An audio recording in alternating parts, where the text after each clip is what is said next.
So welcome to this meeting in our political science lecture series, where we are very happy to welcome our Fulbright Research Chair in North American Politics, Jay McCann, who has been here in the department since September, doing research on Americans in Canada. And I think some of that research will be presented in the talk today.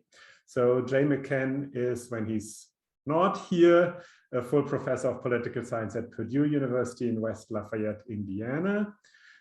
His research and teaching focuses on public opinion, campaigns, and representation in the United States and abroad, particularly Mexico, and maybe now Canada. And much of his current work focuses on the political incorporation of immigrants in the United States and Canada. I will not read out all of the publications of our speaker, because you can find them on the website of the Political Science Department, but rather I want to turn over the floor without any delay to Jay McCann for his talk today. We are very grateful to have you. Well, thanks. Yeah, thanks so much for that introduction. I'm going to try and do a screen share. Hopefully it'll work. Let's see what happens. Okay, so thumbs up on the screen share. Everybody can see it. Okay. Terrific. Well, let me first start by thanking everybody for turning out. I know this is an insanely busy time in the semester, and there are a million things in the airspace. So I appreciate you all coming out. And I know that this is being recorded as well. So if you're seeing me, as they say, asynchronously, thank you for that as well. It's been a true pleasure getting to know so many folks here in the department. And I'm here for another month, more or less. So, hopefully I can continue to get to know you all. I really appreciate the hospitality. I know that COVID has turned our lives kind of sideways, but in spite of that, it's been really delightful to be part of your department this semester.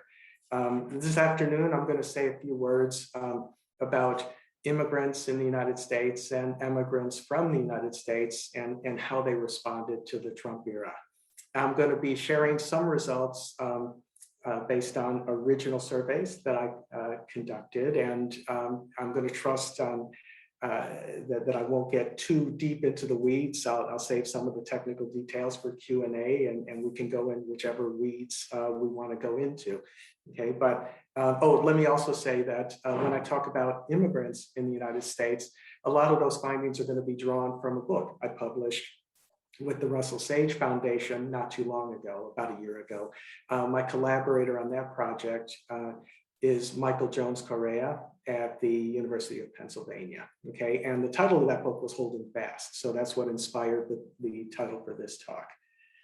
Let me begin with a point that I'm sure we can all relate to. It's about democracies, whether in Canada, the United States, or really anywhere.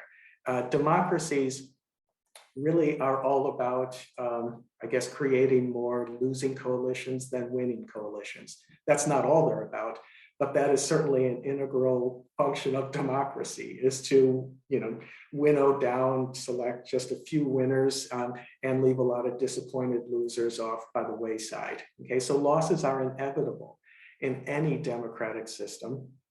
And researchers in behavioral economics and political psychology tell us that losses really can hurt in politics. And I know I'm talking to a very politically engaged group, so you surely can relate to that. I don't think I need to explain the loss that someone can feel following a political disappointment, okay?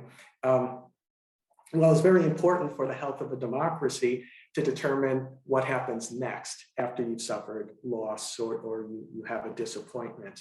And in terms of a general theoretical framing, I found it useful to draw from Albert Hirschman's classic framework on exit, voice, and loyalty. Okay, on one hand, disgruntled participants who don't get their way or who have newfound risks under a new political administration, they might just choose to exit.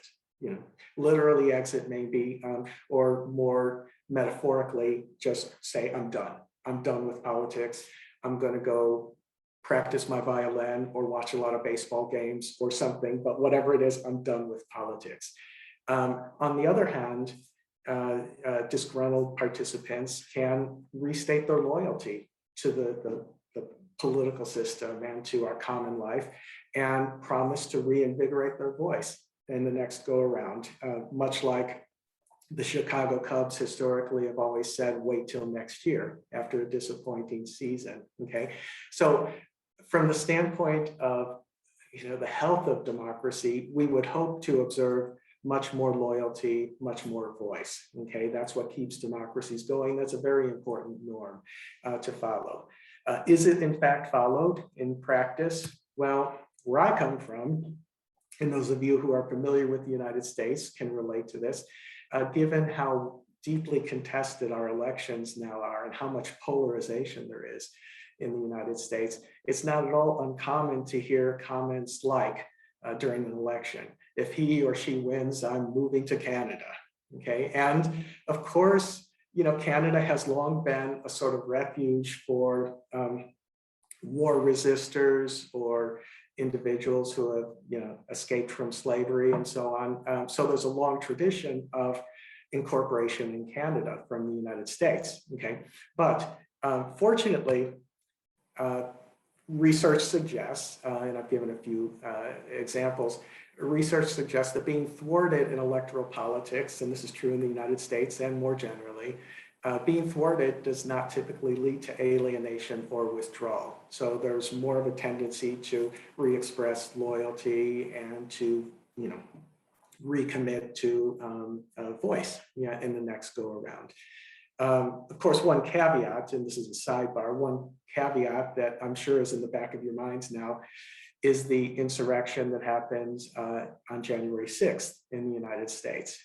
As we sit here today, by my reckoning, it's not clear what the implications are of the January 6th insurrection. That could signal a serious breach of democratic norms in the United States that will have a long shelf life and be very disruptive to elections and governance. Or it might have been a one-off with fringe elements, leading the charge, many of whom will maybe at some point end up in jail. So it's hard to say right now whether that norm of voice giving and loyalty to the existing democratic system has been disrupted, okay? But for my part anyway, I want to look at two hard tests of political resilience in the United States. So subpopulations that are rather big and important, where the norms of democratic engagement might not be so well embedded, okay? And we might not see as much loyalty and voice, okay? Immigrants in the United States after the 2016 elections and emigrants from the United States. Okay, first, turning to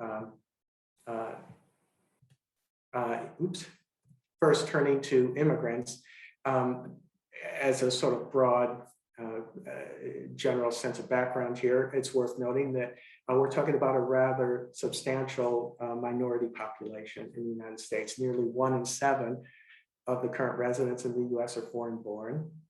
And among adults, it's closer to 1 in 5. Okay, so in Canada, the foreign born population is actually a bit bigger, but in the United States, relative to recent history, the 1 out of 7 is rather significant. To find a percentage that's comparable, you'd have to go back over 100 years to the last great wave of migrant settlement. So we're talking about a rather large subpopulation where the norms of resilience after disappointment may be less familiar and less well established for immigrants. So it may be tougher to rebound after a loss. And on the whole, yes, immigrants suffered a great loss following the 2016 presidential campaign. During that campaign, I'm sure will recall, Trump was unequivocally hostile to the core identities and interests of the immigrant population. In fact, if you do a content analysis of his speeches, both what he said formally and then his extemporaneous thoughts at the podium, no subject came up as frequently as immigration. And overwhelmingly, by a ratio of more than 6 to 1, the negative statements outweighed the positive statements. So he really ran on a very harsh, unprecedentedly harsh anti-immigrant platform that included such things as building a wall between Mexico and the United States, dramatically decreasing the number of refugees admitted to the country, blocking funding for sanctuary cities, terminating the Obama administration's DACA program that put a hold on dreamers, childhood arrivals, and then he proposed a major increase in the number of immigrant agents. Okay, as president, Trump actually made a good faith effort. He didn't get all that he wanted, but he made a good faith effort to follow through on those policies. Okay, so this is genuine disappointment. This is more, arguably much more than just the typical American voter preferring one candidate and getting another candidate. Okay, so the key questions with respect to immigrants in the US, to what extent did the Trump election lead to genuine political disappointment? Okay, what were the kinds of reactions, emotional reactions, and other kinds of evaluations following the Trump election? And are those reactions linked in any way to exiting? Okay, we can think of exiting in a soft kind of way. So, just keeping your head down, becoming demoralized and cynical and disengaged, or a hard exit, literally contemplating returning to your country of origin. And for the vast majority of immigrants in the United States, there is a bona fide exit option. It might be costly to repatriate, but unless you come as a refugee or escaping violence or political repression, exiting would be tough. But most immigrants in the United States are would be considered economic migrants and could conceivably then return. So if any of that happens, I term that the civic erosion hypothesis. Exiting would surely undermine patterns of political inclusion in American democracy. So what happened? Well, if you read media reports right after the election, it's pretty clear that the dominant narrative was fear across immigrant communities. Okay, so lots of kind of person on the street reporting was along the lines of immigrants are petrified, they're keeping their heads down, they're already arranging to leave the country, and that's very understandable. Okay, it would be natural to react in such a way given what Trump ran on and the implications for you and your community. Okay, in terms of the civic implications of fear, if indeed that's what happened.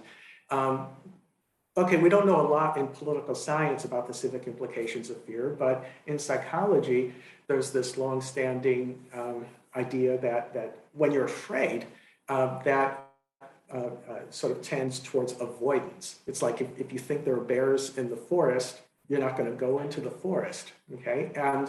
And so the avoidance reaction applied to civic life would be very damning, would be very damaging, right? To civic morale, to civic integration. And so, so to the extent that media narrative is true and fear is a demobilizing influence, then that would erode, that would constitute civic erosion. Okay, so what did I find? Well, okay, by way of background, yeah, as Akeem mentioned in the introduction, I've been doing a fair amount of work on Latino immigrants in the United States. And just over half of the foreign-born population these days in the United States is Latin American origin. And in collaboration with Michael Jones Correa and support from the Carnegie Corporation of New York and the Russell Sage Foundation and various other places, I conducted a survey in 2012 that was loosely modeled on the traditional American national election study design. So a kind of pre-post survey involving some 1,304 foreign-born Latinos, okay? And then in 2016, 2017, I got a bit more ambitious, doing more of a longitudinal survey to consider kind of long-term effects of political campaigns. So the first wave then was fielded in August and September, around the time of the major party conventions in 2016. Then immediately after the election, during the transitional period, the 6 weeks in the transition, I did another wave of data gathering. And then 6 months into the Trump administration, the same people, it's a panel survey. So the same people were interviewed. And I give a lot of information here on the slide about sample sizes and like. I'm not going to go deep right now into the methodology, but I'm happy to, talk more about some of the logistics. I could talk your ear off about different approaches for interviewing Latino immigrants, many of whom might not want to, appear on any sampling frame or anything like that. Okay, but suffice it to say, I think the techniques we employed resulted in a fairly representative picture of this population. Okay, so without further ado, the dominant news reporting emphasized immigrant anxiety. I'm also going to talk about anger and disappointment. So first point to make is that in terms of emotional reactions of Latino immigrants to Donald Trump, yeah, there was an awful lot of fear, both before the election in the first wave, and then in the third wave, respondents were asked about their general emotional feelings towards Trump. Did he inspire fear? Did he inspire anger? And, as this bar chart makes clear, it was a rather rare immigrant who wasn't afraid or angry, okay? But the modal kind of response was, yeah, to be both afraid and angry. And not much is known in the kind of political psychology literature on when emotions overlap, when you have both fear and anger. Okay, so I didn't have a lot of theory to draw on. So this is, in the first cut anyway, when I was doing this research, it was largely exploratory. One thought was that the fear would pull people back, but then anger might propel them. Anger is more of an approach rather than an avoidance emotion. When you're angry, you want to do something.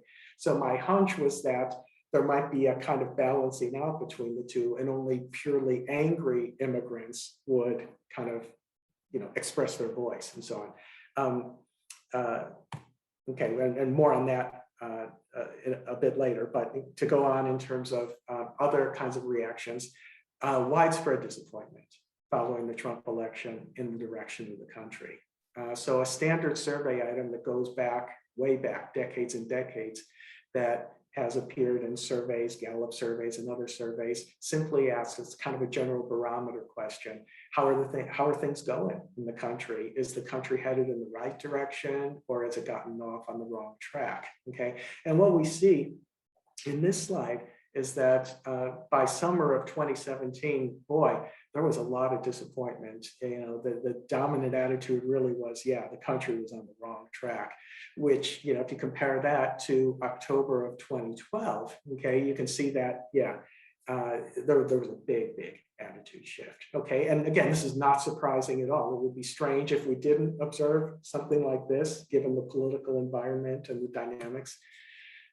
Closer to home, we asked in the second and third survey waves, so transition period and then summer of 2017, whether the respondent was worried. How worried was the respondent that a loved one would be deported, close friend or family member may be deported?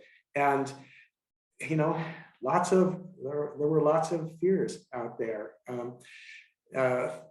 Approximately 1 out of 5 was all that said, no, I'm not worried at all. Okay, so the dominant kind of feeling was one of worrying. Okay, so in a nutshell, what I'm picking up on is following the Trump election, lots of anxiety and anger about Trump himself.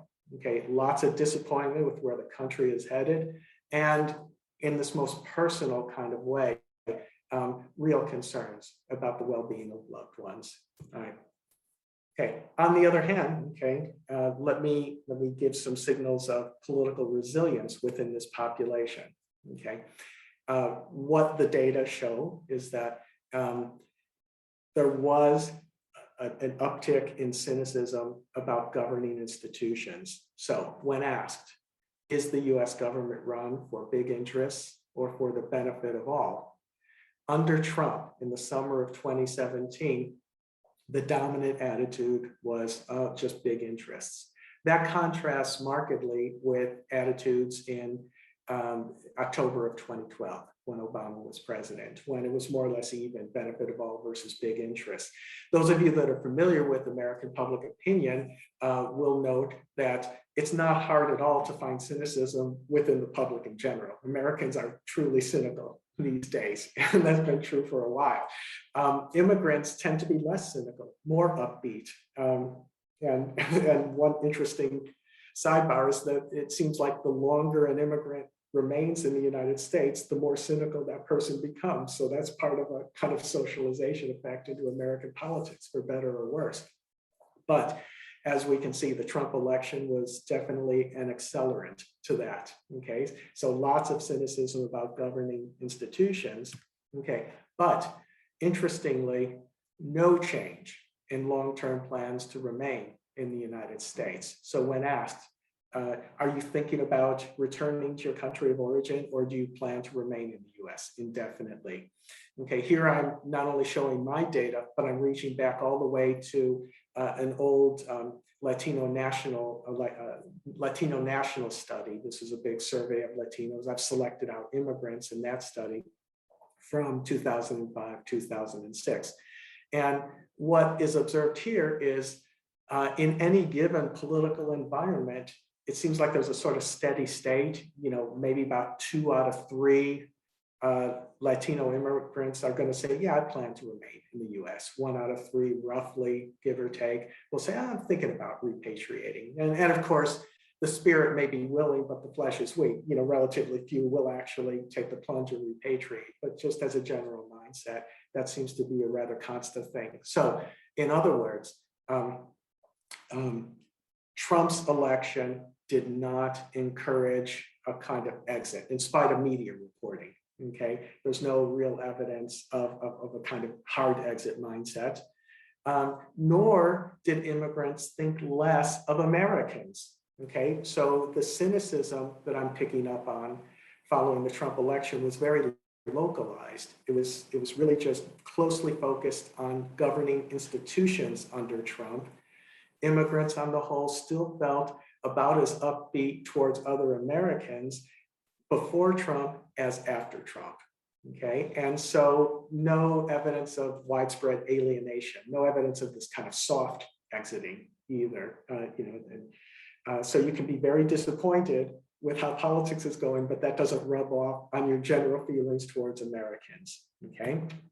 So to put a finer point on it, I think this is a regression-friendly audience.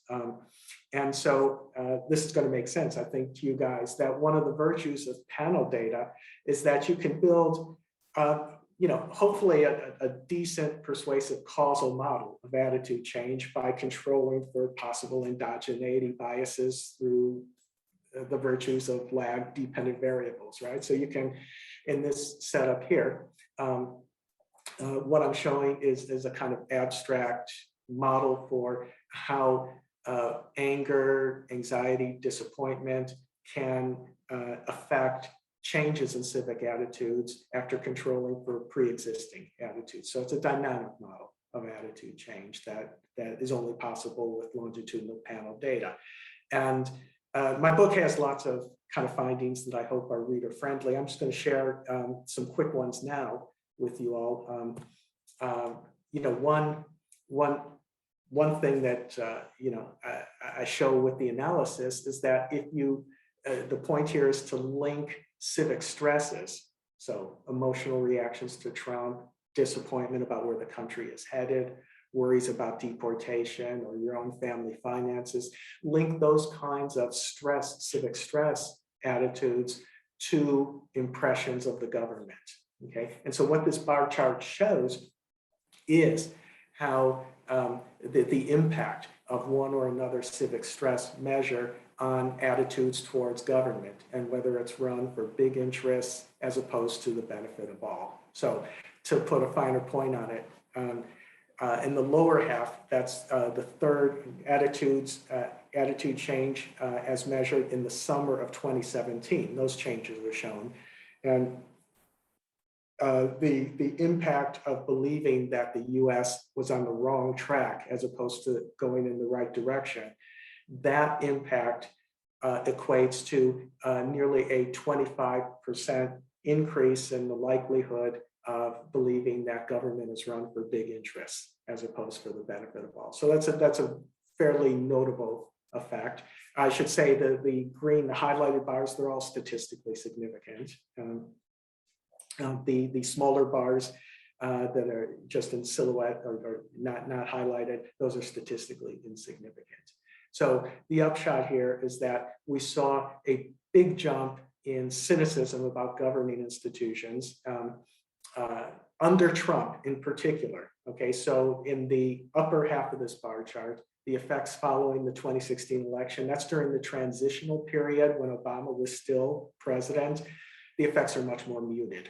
But when Trump is on board, we see disappointment, negative emotions, fears, and so on, mattering an awful lot in terms of driving this newfound cynicism about American politics. Okay, and again, I'm happy to talk much more about the nuts and bolts of this regression modeling, if that would be of interest in a few minutes. Okay, let me say that anxiety, anger, and disappointment have effects on the perceived trustworthiness of government officials and the amount of corruption in government. So lots of good evidence that there was this generalized negative evaluation of governing institutions under Trump that can be linked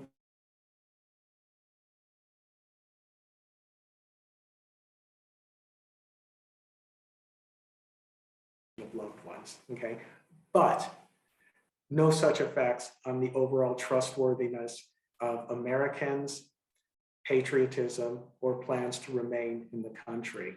Okay, so survey respondents were asked, how do they feel when they see the American flag? That's a measure of symbolic patriotism. Or how trustworthy are Americans? I showed you a slide before about that, and the plans to remain in the country. And negative evaluations of Trump, disappointments about the country, none of those attitudes can be linked in this panel regression setup to changes in patriotism or views of Americans or plans to remain in the country. Okay, so again, that's another way to say that the kind of gut reactions that I'm picking up, what happened was a great deal of cynicism about American politics, but it was very narrowly gauged and it did not expand to a general rejection of the US on the whole.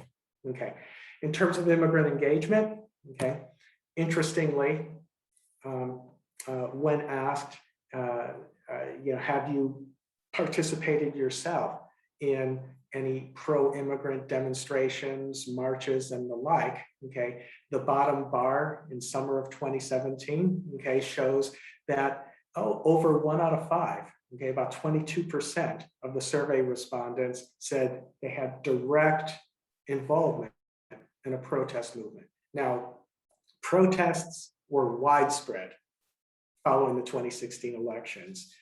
You undoubtedly all remember the pink hat mobilization, off the charts in terms of mobilization, with the millions of people who descended on DC during the Trump transition, during the inauguration that weekend, and so on. Okay, so that made front page news, as it should have. Okay, but underneath the radar, a story that is profound in its own way is that there was an awful lot of mobilization in immigrant rights movements. Okay, and it didn't attract the kind of attention as in 2006. That's the first bar that I show in this bar chart, the lighter green. In 2006 in the US, for those of you that are less familiar with the US, the modern immigrant rights movement really got its start in 2006 when an estimated 5 million immigrants during the spring of 2006 took part in a mobilization in opposition to some really harsh legislation that was making its way through Congress. Okay, so in 2006, a Pew Hispanic Center poll showed that roughly a third of Latino immigrants had direct participation in a protest movement, an astoundingly large number. Okay, in 2012, 2016, those are those middle bars, things are much more quiet. Okay, so participation in immigrant rights movements, that's more of a boutique kind of mode of participation. But then there's a serious swing, a serious uptick under Trump. Okay, so it's a sort of recreation of the protest environment that we saw in 2006 in the US. So this is what voice can look like. Now, protest activism can sometimes rub analysts the wrong way. It can suggest some anti-systemic or revolutionary tendency that can be counterproductive. So let me also follow up that point by noting that when asked about very conventional kinds of participation, there's a similar kind of uptick. So we see systemic supporting participation across the board, attending community meetings, getting involved in local problem-solving activities, contacting your government officials. There was a fair amount of it before the election within the Latino immigrant population. And then a year later, Trump did not diminish enthusiasm. The political environment did not encourage any sort of exiting, but just the opposite. Okay, so we see evidence of a bit more voice giving. So no civic erosion. Okay, the civic erosion hypothesis that expected disappointment, negative feelings to emerge and lead to political cynicism and alienation. Yeah, only very limited erosion, very localized to mistrust in government. No mistrust of other Americans, no loss of patriotism, no increase in repatriation, the desirability of repatriation, and no evidence of civic withdrawal, just the opposite, okay? So this is, I would argue, this is what losing should look like in a democracy, okay? When you accurately perceive that you're at risk or that things are going in the wrong direction, there is loyalty in the sense that you're still connected to the United States, but you're also much more willing to give voice. Okay, rather quickly, I'll talk only a few more minutes. A potentially contrasting case, maybe, but in fact it's complementary, is I'm pursuing, and this is much more recent work that I've been doing here, evidence of civic erosion for Americans who have already withdrawn, okay, and have an aversion to Trump. So if you've already made a decision to leave the territorial boundaries of the United States, well, it's entirely possible that seeing Trump, and if you have this gut negative reaction to him, it's entirely possible that you say, oh, thank goodness I'm out of there. And it might further propel you away psychologically and otherwise from the country, okay?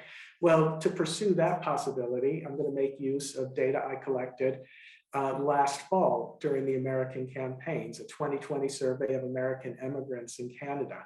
And I, again, could talk at length about the different strategies and walls that I hit in trying to do a survey of Americans in Canada. Suffice it to say for now that I relied on an opt-in survey database after trying a couple other approaches to survey Americans in Canada. And I think I arrived at a relatively good representative sample of US-born residents of Canada. The fielding dates for the survey were around the time of the major party conventions in the US. And let me say, I have a collaborator on the data gathering, Ron Rappaport from the College of William and Mary, who's an old friend and collaborator. So, after showing during the survey, this was online.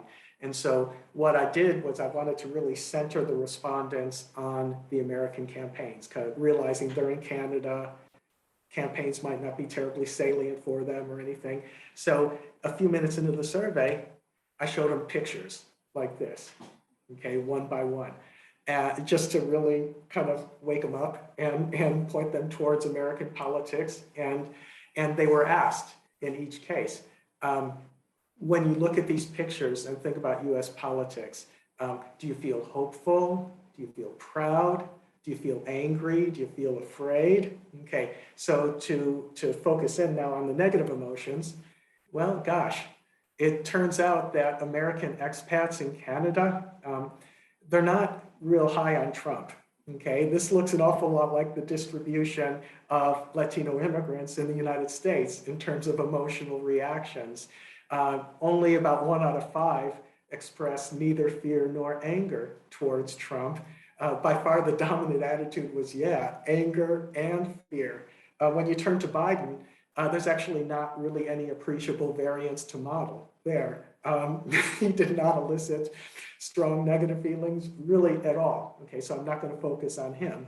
But in terms of Trump, the question is, if there were these strong gut reactions against Trump, what are the implications? Did that move expatriates even further away from the United States? Okay, a la Hirschman and the exiting idea.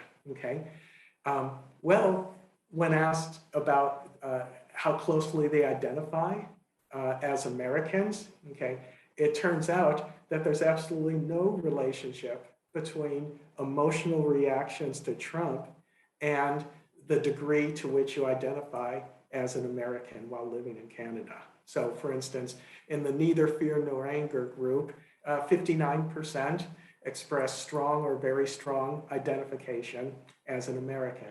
Okay, if we move down to the bottom, if you express only fear about Trump, that number actually, you become somewhat more identified as an American. Okay, but as I say at the bottom, if you can read that little footnote on your screen, this relationship is not statistically significant. So your attitude towards Trump is largely irrelevant to your feelings, how much of an American are you? Okay. We also asked general evaluations of Americans on a 0 to 100 point scale of warmth or coldness. How would you evaluate Americans? Okay, and the good news, I guess, is that on the whole, American expats in Canada average out 60, 65%. So rather warm towards Americans, not boiling hot, but rather warm towards Americans. They're basically positive.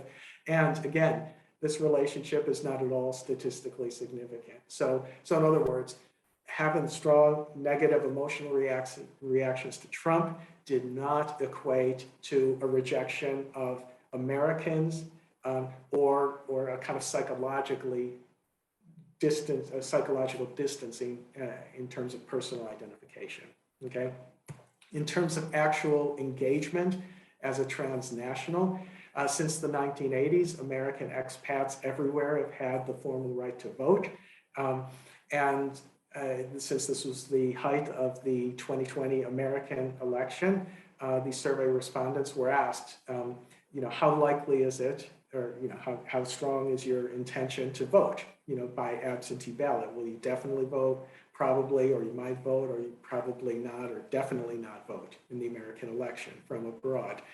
Here, this relationship is hugely significant, and I'm not presenting any follow-up data here on these results, but suffice it to say, if I build a bigger regression model and control for all kinds of stuff, I still get very significant effects. So in a voice-giving direction. So if you feel angry, if you feel afraid, if you feel both angry and afraid, that boosted your enthusiasm for wanting to participate as an expatriate in the American election, okay?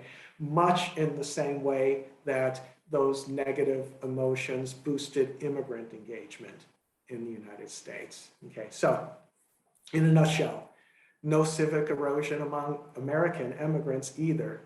The key takeaway, the democratic bargain seems to be holding for immigrants who have much to lose and for immigrants who have already exited in some fashion. So that's it.